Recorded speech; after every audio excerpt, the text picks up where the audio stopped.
In your book, SuperHubs, you focus on networks and financial elites. What was actually your motivation for the book? Well, on one hand, I would say you are part of the world. no, I do disclose that in the very beginning of the book, that this is not a bank bashing book. This is not an investigative journalism type of book. I will just try to explain this world that I am part of. So take it with a grain of salt. Of course, it's filtered through my lens, but at least I'm trying to give a relatively objective view. But before you start reading, of course, you realize I disclose that part of this kind of system. And so I guess because I was always asked questions and confronted with conspiracy theories, I just had the urge to explain how these things work. And also because I had noticed behind the scenes how important personal relationships are, and how all these people you see on the news, you read about in the Wall Street Journal, Above the Fold, all these articles are all very tightly interconnected. They live in the same quarters, areas, or sometimes even in the same buildings in New York. They have vacation homes in the same area. They go to the same events. They came from the same schools. Like even Mario Draghi, Stanley Fischer, and Ben Bernanke all went to MIT, and one taught the other two. And like it was like MIT. MIT, yeah. So it's like no wonder they all think alike, because thinking, as I also outlined, thinking and emotions are contagious.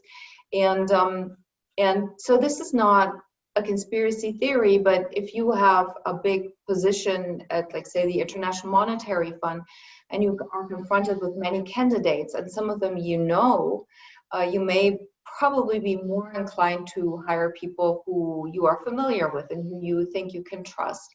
And so it's also a self-perpetuating system. And to kind of bring that out, because in the news, when you see these people, say Christine Lagarde and some other couple of other guys, and they're very formal, and they're in their gray suits, and they, very matter-of-factly present, you don't realize they've just been to the same birthday parties. They've, where they sit together and joke like you and I and Joe Schmo at our parties, or, like how familiar they are, that they go back for 30 years. They're like this. And not that there's anything wrong with it. I just wanted to kind of explain how that works. It was very successful. There was obviously, I hit a nerve, I think. People wanted to know, and not through a bank bashing book, and not a doomsdayer book, it's not a doom and gloom book. Although I say at the end, if we don't put more pressure on our political representatives, this system will perpetuate, and then it's going to crash because it's on a very obvious trajectory. So it's in all our responsibility to create change. In your book, do you present any proposals how to manage these networks, these big systems, in order to avoid their corruption, their negative effects on the world? Yes, I go into several different respects. One, there are many things that are intangible. We can go and talk about laws, which we should, but our world is changing so quickly. There is a thing called obliquity, which is a concept that's derived from the military, which says when situations are very quickly changing, you need to stay agile. And so if you enact complex, stale laws, by the time they come into effect, the world is different, then they create more damage than good. So there needs to be a certain flexibility. I think the underlying causes are values and our culture. Our culture is determined by the values that we have. And I think that's the unbridgeable difference in the US that we have right now. The bifurcation is in values. The Trump followers, for instance, say health insurance or Corona. They say I was just in a talk show where a Trump follower, after I had laid it out in theory, actually said it verbatim. that, you know, there are genetic differences. And Donald Trump uses the term genetics. You have great genes. His ministers need to say, oh, Donald Trump has the best genes. So they think it's a genetic thing. If you get corona and if you get sick or die, that's your problem. I have better genes. And even if you get sick, health insurance, Obamacare, I don't want to have to pay for you. What responsibility is it of mine if you get sick? I mean, that's the whole concept of insurance, the mixed calculation that, you know, different risk groups pay in one pot, but they don't want to participate. And so that's different values. My values are, oh, if someone is sick, I feel bad, I want to help, you know, within my means. And they say, no, I don't want to help. And they are more open to violence. They run around with their guns, and, you know, the stronger one should prevail, and people who don't carry guns or are against the Second Amendment are weaklings. So I say we have the wrong values in our culture. Our culture, like look at the Kardashians, social influencers, people who have been extraordinarily successful by our metrics, which is primarily financial, or even bank bosses, you know, hedge fund bosses make $2 billion a year, and they look down upon private equity bosses who only make $200 million a year. And they look down on bank bosses because they only make $20 million a year, and they look down on everybody else who makes less than $20 million a year. You know, look what we pay doctors or nurses or teachers, and we've seen who are essential workers really in the corona crisis. But we're giving the most money to the financial world, or a Kardashian who poses for pictures. So, but this is the feedback that we are giving, that, you know, so I think we need to realign our values in our culture, and there are different mechanisms through which we can do that. And again, this is where every one of us is being asked. And then, of course, political participation, the media can do a lot, naming and shaming, you know, trying to change corporate culture. There are different levers short of changing the entire system. Mm-hmm. Where can this ever increasing inequality end?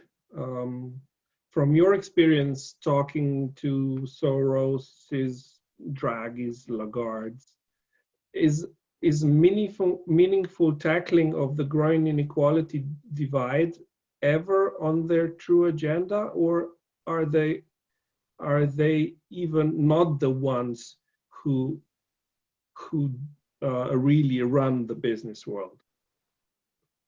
Well, in my book, I try to explain the financial world as a complex self-organizing system. And the key characteristic in such systems is that the SuperHubs, the most well-connected nodes, have the most influence on the system, but they don't have control of the system. And I think that's what we've seen in the financial crisis in 2008. I always give the anecdote that I worked with Nouriel Rubini at the time, and we went to Washington, and we saw, you know, Tim Geithner and like all these key people behind the scenes, the head of the World Bank and IMF and finance minister and president, advisors, and so forth. And I thought, you know, I was very scared sitting in New York, and I thought, when we go to Washington, we'll talk to all these people and they have control of everything, and then they'll assure us of their plan and will tell us what they'll do. And then I will go home all, you know, kind of consoled. What you saw there behind the scenes was nothing short of scary, because you saw these people don't have any control. Some of them don't even know what's going on. Like Ben Bernanke wrote afterwards, even in his book, he wasn't aware of all these SPVs, special purpose vehicles, that all these bank heads and the subprime stuff that was in them, had no idea, because he had lived in his bubble. Many other people, same thing. So when we left Washington, I was like, oh my God, I have to shoot myself. This is horrible. Will we have electricity in New York? Will we have running water? So this is an example of they don't have control. But if they all stick together, of course, like every human tribe or system, they can make things happen. Same thing happened in Europe, and they can do it effectively because they know and trust each other. But they don't have control. So I think that this whole issue of inequality, corporate governance, doing good, sustainability, the environment, has been increasingly more on the agenda of international conferences and you know, meetings, whatever, prominently. And I do believe that many people believe that, and that their intentions are pure, but we see everything through the lenses of our self-interest. And I think it's one of the key questions I ask in SuperHubs: are these people prisoners of our system, or are they holding our system prisoner? Probably a mixture, but the point is they can't get out of the system while they're in it. So I think even if they're well-intentioned, they left to their own devices amongst themselves, nothing much will happen. We have the proof. Like, what would also happen to balance out a system that's come out of balance would be diversity, putting more women on boards, or, you know, higher senior levels, or more different ethnicities and age groups and people of socioeconomic different backgrounds, all these things. I mean, this has been proclaimed for the longest time. What has happened? Nothing. Germany, America, same thing. So unless you put pressure on them. Intellectual and the ideological diversity. Excellent point. Exactly. But it's not happening by itself.